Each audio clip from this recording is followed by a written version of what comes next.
Bonjour tout le monde. Dans la capsule vidéo d'aujourd'hui, on va poursuivre notre étude du modèle de l'offre et de la demande globale en étudiant ensemble un nouvel événement macroéconomique à l'aide du modèle.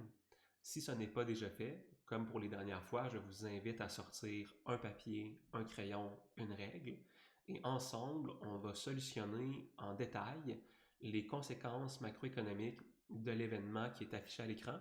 Donc, je vous en fais la lecture rapidement. Notre énoncé dit que le gouvernement augmente fortement ses dépenses publiques pour des infrastructures structurantes, par exemple le port de Montréal, des oléoducs, assumer que l'économie est initialement en équilibre de plein emploi, discuter des effets sur la demande et l'offre globale et sur l'équilibre macroéconomique. Donc, comme pour les dernières fois, la première étape pour nous, ça va être quoi? Ça va être là, de tracer le modèle de l'offre et de la demande globale. Donc, on commence par se faire un espace graphique. Sur mon axe des X, on étudie le PIB. Sur l'axe des Y, on étudie le niveau des prix. Dans le modèle, vous avez naturellement là, deux courbes, c'est-à-dire une courbe de demande qui a une pente négative, donc la demande globale. Quand les prix sont très élevés, vous avez là, vous avez peu de consommation. Et quand les prix sont très faibles, ben là, au contraire, vous avez là, beaucoup de consommation. Et donc, ça, c'est pour la demande globale. Vous avez également une offre globale qui correspond à ce que les entreprises sont prêtes à produire dans l'économie en fonction du niveau des prix. Donc, offre globale à court terme. Euh, et le croisement de l'offre et de la demande globale nous donne naturellement l'équilibre macroéconomique, ou plutôt le PIB à l'équilibre, et nous donne également le niveau des prix. Excellent. Ici, le problème nous demande de nous partir en équilibre de plein emploi. Donc, le plein emploi, ça veut dire quoi? Ça veut dire que l'économie canadienne produit à son niveau potentiel. Donc, l'économie canadienne a des ressources qui lui permettent de produire une certaine richesse. Et donc, on peut aller dans le graphique et déterminer qu'effectivement, le potentiel économique correspond au niveau de production observé en ce moment. Et donc, traçons cette courbe-là de PIB potentiel de sorte qu'elle croise mon équilibre de court terme.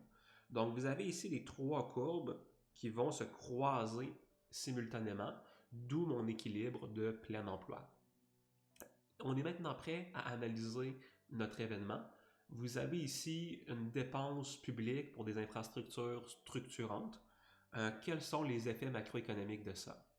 Eh bien, pour l'analyse, on doit toujours être rigoureux et procéder en trois étapes. Donc, les trois étapes, c'est quoi?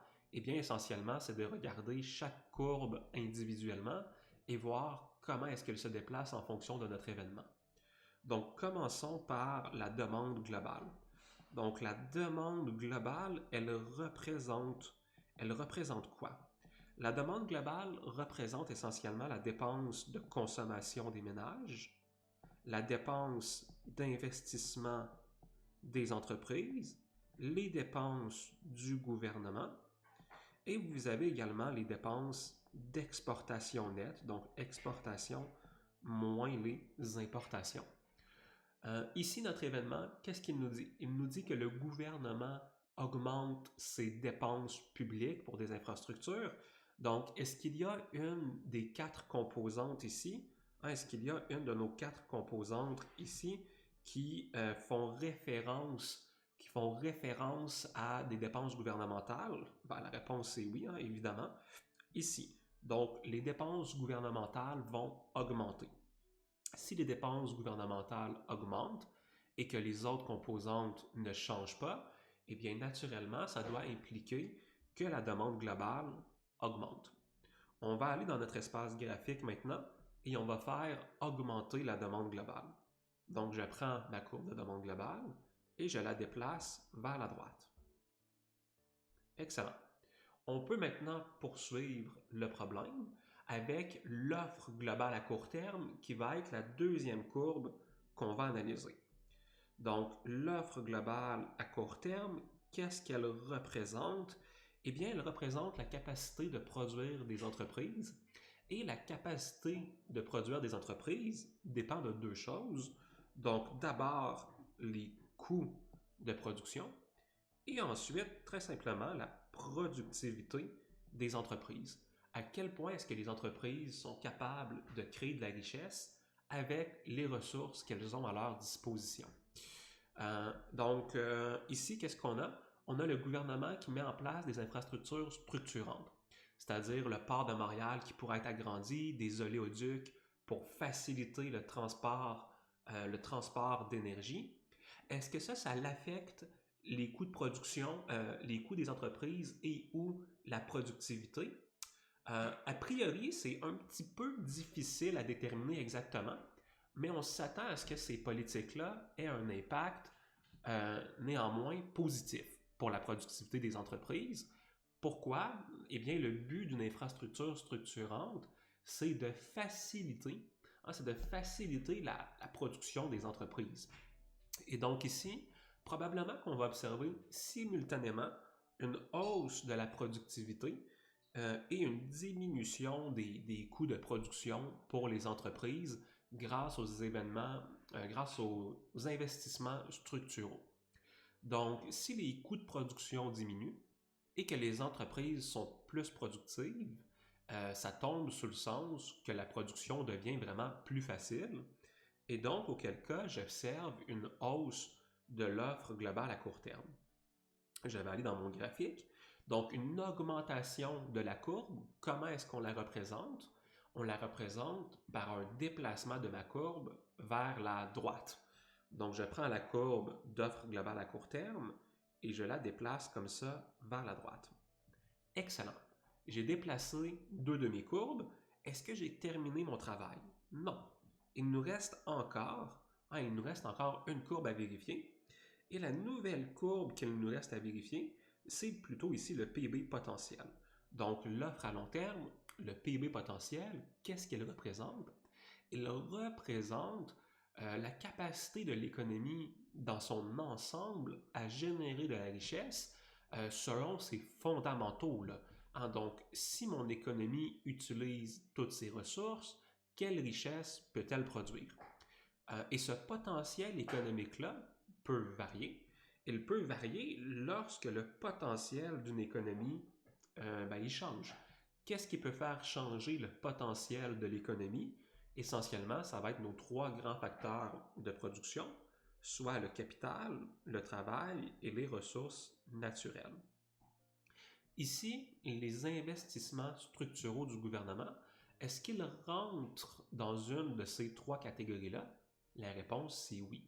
Une infrastructure, c'est considéré comme de la machinerie, donc comme du capital. Si j'ai une augmentation du capital et que mes autres facteurs de production ne changent pas, eh bien, au final, j'ai une augmentation du potentiel économique de mon pays.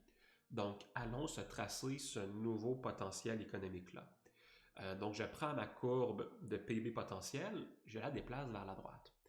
Et ici, une question qui revient souvent, c'est de savoir jusqu'où est-ce que je déplace la courbe de PIB potentiel.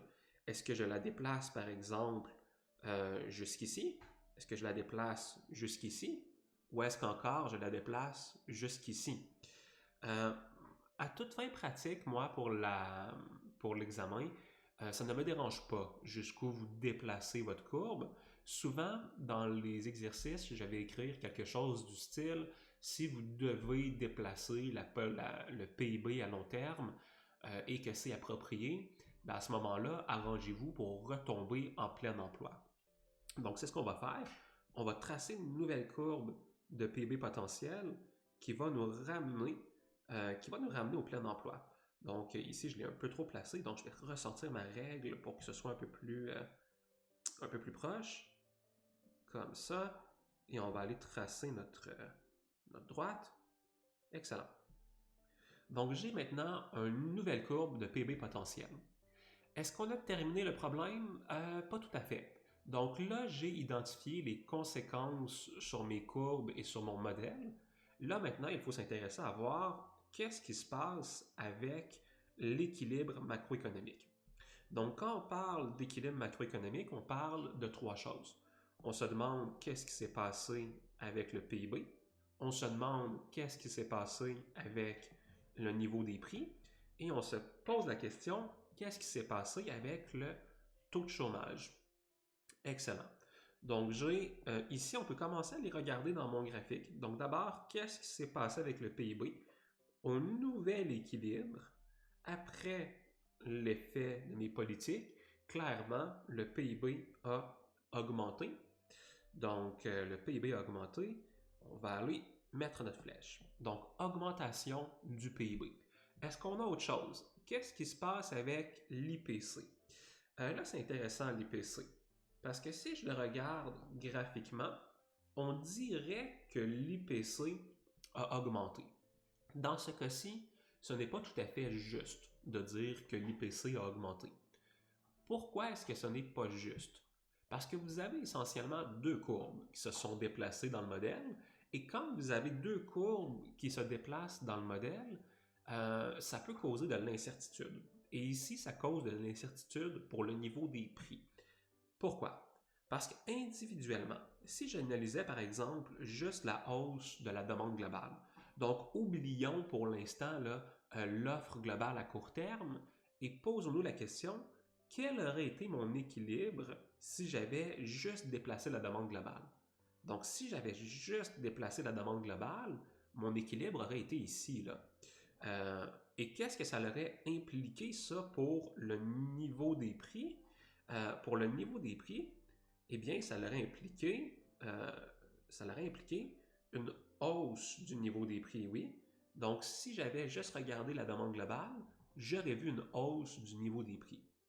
Par contre, quand je regarde juste l'offre globale, donc si je regarde juste mon déplacement d'offre globale, mon nouvel équilibre aurait été ici.